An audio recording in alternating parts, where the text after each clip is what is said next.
People have different reasons for doing different things. The question comes up, like as it did now, about the reasons why people do certain things or don't do certain things, especially in the context of practicing dana or generosity, or what I would like to call practicing human decency. Yes, it's part of being a decent human being, to be generous. Well, what does that mean? You see something, someone, a situation where it is obvious that someone needs help. It is obvious that by someone providing help to them, maybe it's a glass of water, maybe it is a cushion, or if you're traveling on a bus and it's crowded and you see someone who definitely needs to be sitting down, somebody who's not as healthy as you are, you who are sitting there, and you see someone who's in a worse state than you, or someone who really needs help, that you deem like, wow, this person is, you give them your seat.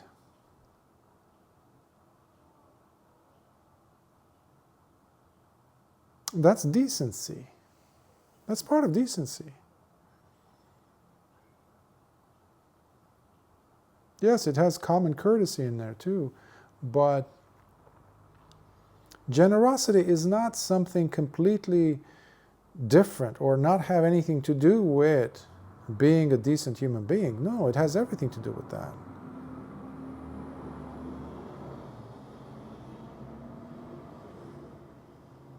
So generosity is not the type, the kind of action, or belongs to the category of actions that are reserved for certain types of people.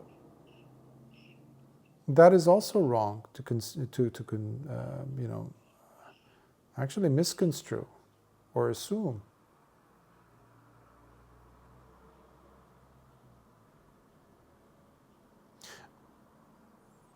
As to those individuals who think of themselves as being generous because they support this person, that individual, this group, I always encourage such individuals to look at the ulterior motives, even if they believe that they don't have one, pertaining to this person to whom they are being generous, in whatever capacity. For example, I know individuals who are very generous when it comes to their own loved ones, their own family members, for example.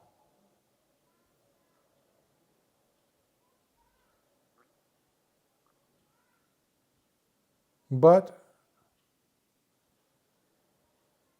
when it comes to, now these individuals might benefit, of course, from their support, but ultimately, what really is going on is something other than generosity, or having to do with the spirit of generosity. There are ulterior motives to keep it in the family. That age-old formula, let's keep it in the family.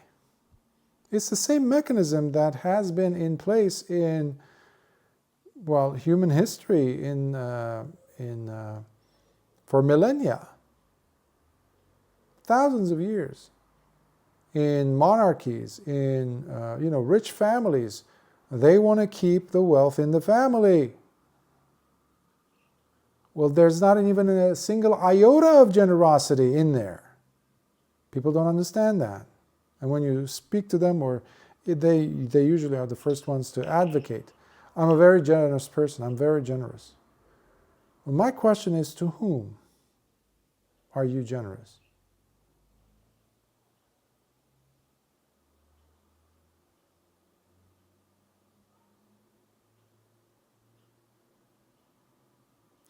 If you have a secret agenda, that eliminates the act of generosity.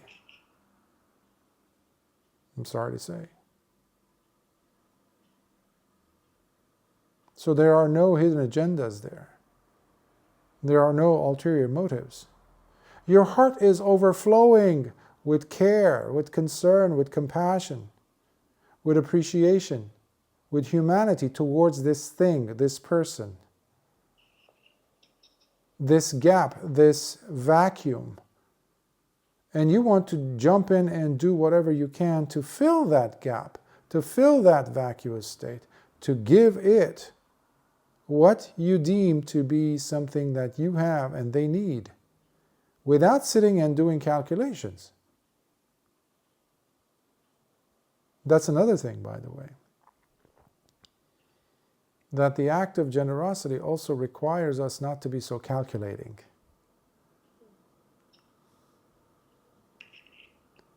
If you're very calculating, then you're going to have Mara interfere at one point or another.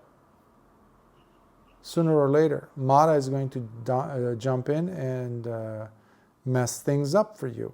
Make up some arguments that are going to be a challenge for you. That part of you that says, I need to do something to help.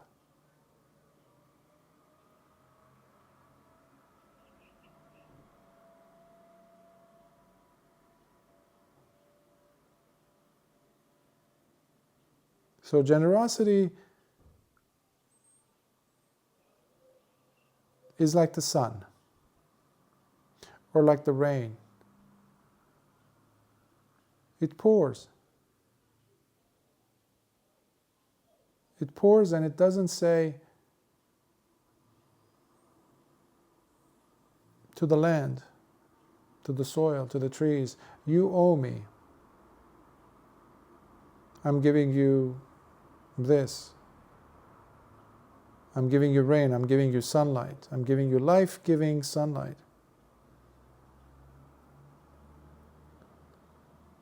Or I'm not going to give it to you over there, I'm going to give it to over here.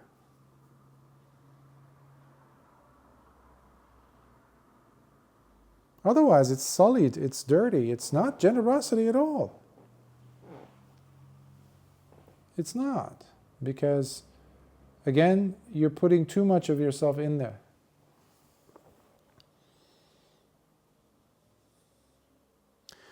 Generosity involves humility. It's liberating. It's an act of unburdening, if you want to look at it in a different way.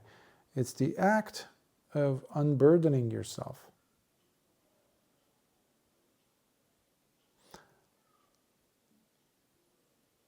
I used to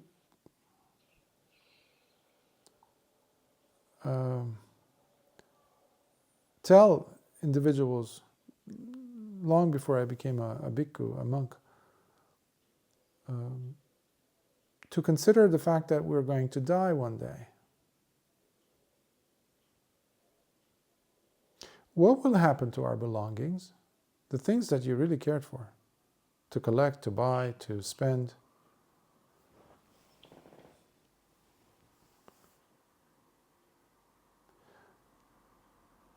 And people they love to push away that question because it's too real.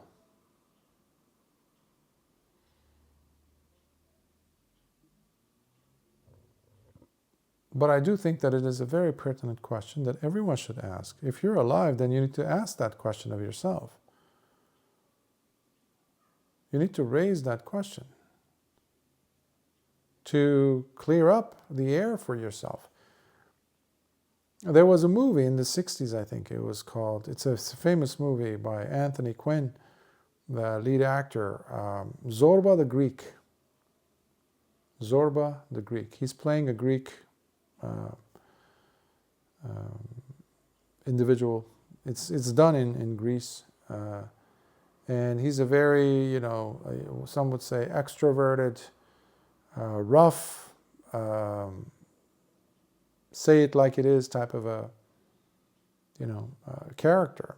Rough around the edges, uncouthed, uncultured maybe even, but he's very authentic for the most part.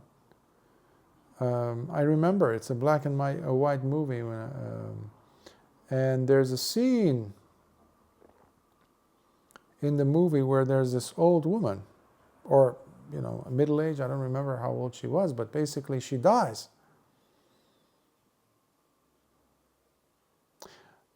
But she lived in a nice place, and everybody seemed to, so she was living in this village on one of the islands, the Greek islands. And so she happens to be friends with this Zorba character. And there's an Englishman there who comes and hires him, this and that. They live together for a while. But the reason why I am reminded of this, there's a scene in the movie where the woman dies and everybody in the village, they come in to show they're kind of like, okay, respect in a way.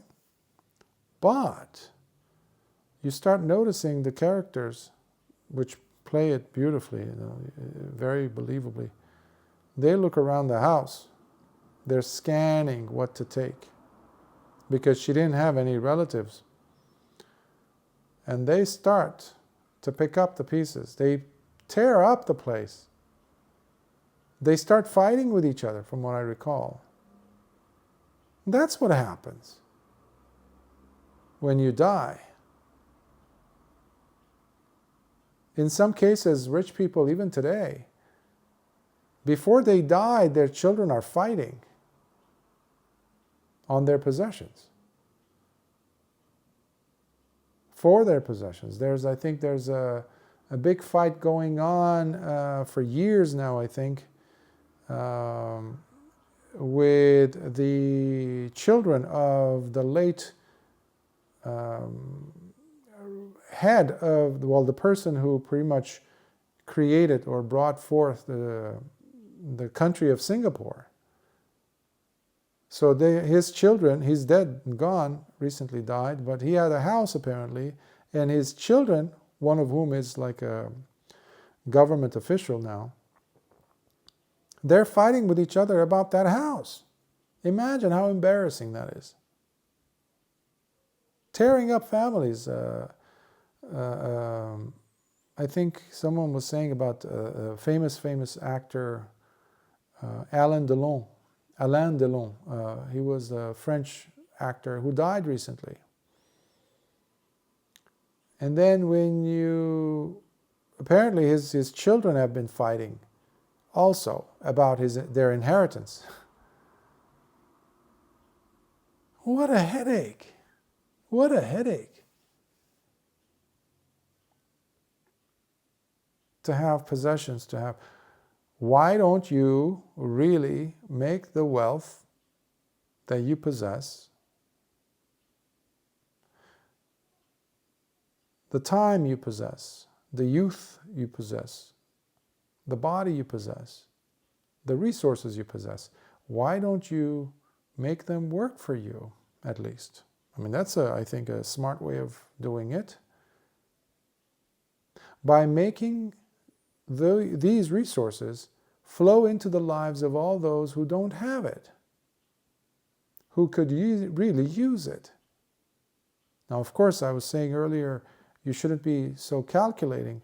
Of course, you need to apply some common sense, some reason. Is this person going to become a worse person or abuse the resources I'm going to offer them? There is that possibility. So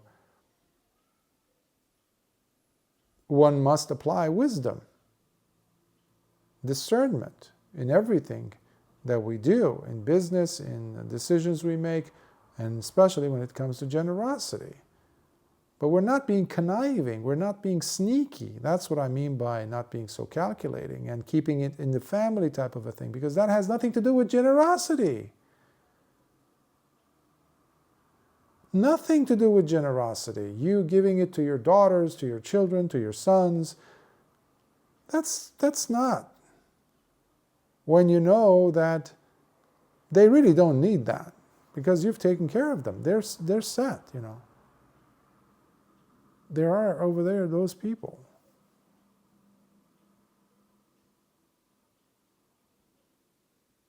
who really could use your humanity. Because the reason why you do have those resources now, you do have a healthy, functioning body with eyes that work, legs and arms that work, a heart that works, lungs that work, a spine that works. You have them not because of luck, not because of good fortune. There is no such thing. It comes to you because of actions you have committed in the past, plain and simple. See, even in the grand scheme of things, you don't get something for nothing. Not just in this life, but you don't ultimately, when you look back, zoom out, as they say, zoom back the camera, if you were to be able to see the connections that are there between your lives from past lives to now, what you are now enjoying is simply the result of all that you've done in the past. Intentional choices, intentional actions you've made.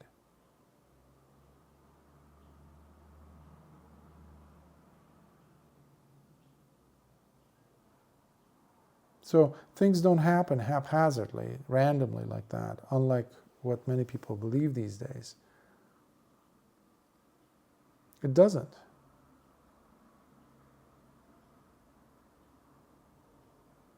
So, if you are enjoying these resources, as I mentioned, your health or financial resources that you possess, or the time, you don't have to work as hard as others. I met quite a number of people when I was in Asia who had retired early. And I recall how in the United States at least, so many people, even in their 70s, were working hard, bagging, grocery stores. They had become individuals who will take the items and put them in a bag and hand it to you. And you look at the person and you say, I should be taking care of you. You are taking care of me, and you have already worked. So the person had to come out of retirement to make his, bills, to take care of their bills, because he can't pay for his medication. The government doesn't support him. Everything is so expensive. They're taking away his house, for example. So I was seeing individuals in Asia who had worked very hard and had retired at a much younger age. And I would say, wow, this is great. Now this person has a resource of also time and youth and health. So this person could give a lot. But instead of going to places that are known to already have a lot of, let's say, if it's a center or, a temple, to serve there, which is a wonderful thing, yes, but to widen your scope. Don't be so calculating in your generosity, because it's a contraindication. It works the opposite of what you want to achieve.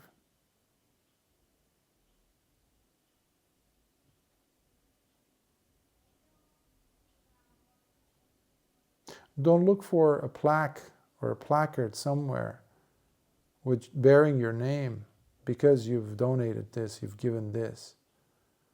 That's also ugly. That sullies this beautiful action of generosity that you're committing.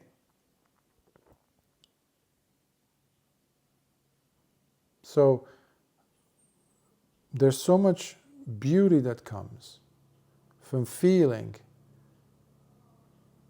these wonderful sensations in the heart. It's very expansive. It's widening. It's truly enhancing one's life. Because that woman was very much attached to her belongings. The crochet, this, that, the furniture, the bedding, the sheets, fancy stuff that she had laying around. It was all torn apart.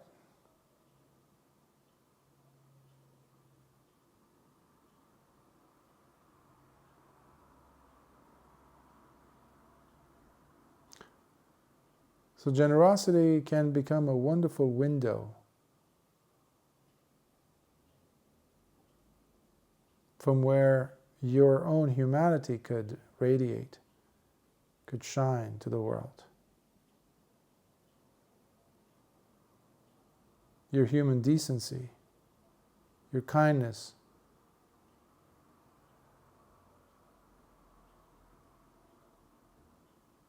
overflowing and filling up those puddles where there's vacuum, where there's missing parts, where you have an abundance of. But you can only do that when you're alive. And if you are enjoying these resources now, it is because of not just what you did in this life. That is a mistaken notion where people say, yeah, think and grow rich and things like that. Napoleon Hill, I used to read years ago, or other strategists and things, do this, you get money, do this. Yeah, but there's many, many, many, many, many people who do this, and they work to the, perfectly, those formulas, but nothing happens. And then you have someone else who barely does it, and all of a sudden there's this incredible riches that they get to enjoy. What happened? Well, it's not like the system is wrong necessarily. What they do have are the enormous merits that they had accumulated in past lives, so they just had to crack the eggshell and it all poured out. For many people, the eggshell you crack, there's nothing behind it because there's nothing inside. They hadn't collected, they had not done enough good intentional actions that Lord Buddha calls it merit-making action. Punya. Punya is another word for merits. Kusala. Kusala means wholesome merits. Kusala punya. That's why you have a person who's doing all of the steps right, but they have nothing to show for it. They're really hardworking. They even have everything they're doing correctly, but for some reason, they never advance. They never get those same resources or privileges that somebody else over there doesn't even do 1/100th of that person's, intense work. And they get it, but this one doesn't. That missing part in the equation is one's own past karma. So if you happen to be a person who has those resources, don't look down at others who, by saying, well, you're not living in this 5-bedroom mansion because you didn't try hard. Because that's another thing that I see in people. You don't enjoy as much of, privileges and luxuries as I do now, but you would have if you had worked just a little bit harder. It's not like that often.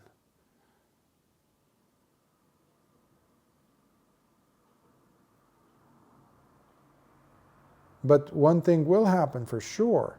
You maintain that haughty, that exclusionary attitude, condescending attitude towards others of less, means you eliminate your chances of enjoying them in the future.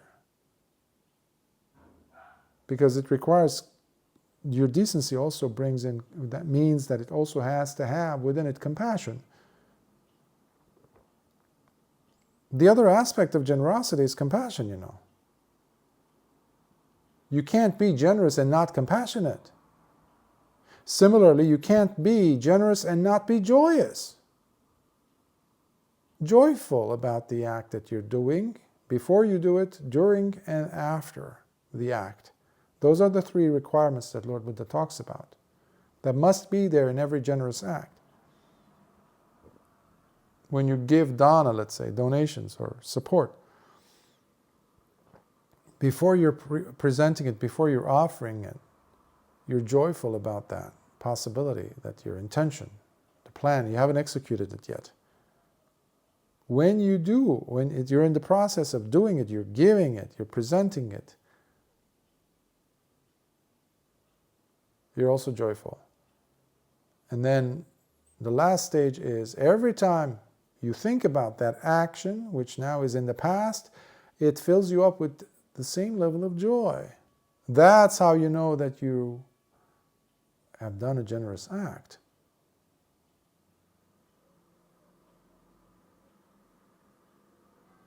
So decency goes hand in hand with generosity.